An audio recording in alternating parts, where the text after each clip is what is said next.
In late May or early June, depending on the year, little red Palolo worms hatch out of sponges and coral in the Atlantic Ocean and seek refuge in shallow backwater estuaries. According to local guides, big tarpon get really excited when they see these worms, regardless of season. Whatever the reason, it makes a great case for having a mix of patterns in your box anytime big tarpon are a possibility in the Keys. Many patterns exist out there for fly anglers, but this is the first using bugskin, a thin, leathery synthetic that offers very realistic movement and amazing durability. To get started, trim a worm-like segment out of your patch of bugskin. Taper the segment at the front and back and make it about 3 to 4 inches in length. Set this aside for the next step. These are going to be eaten by big fish, so we need a stout, strong hook, yet not something too big. J-style hooks like this Gamakatsu live bait hook work well. For thread, I'm using red 140 denier Flymaster Plus. Trap the bend of the hook in your vise and get a base of thread started on your hook shank. Wrap to the back of the hook and drop a half hitch. Grab one of your bugskin tails, as well as your favorite super glue, and bring it to the hook.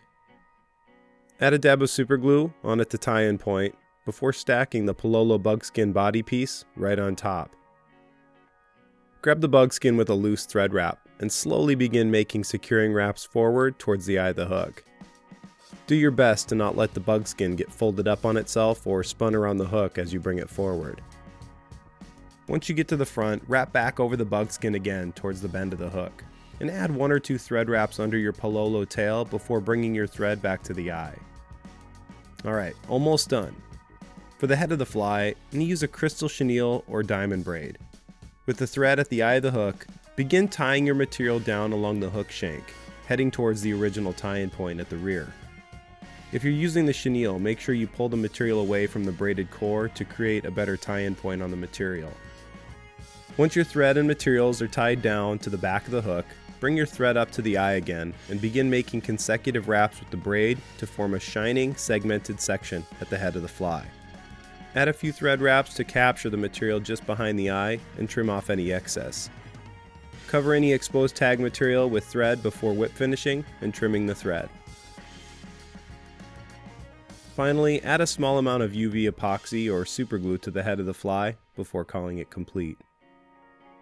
Whatever the reason these little worms get tarpon so hot and bothered, it's certainly worth having a handful of them on your next trip to the Keys.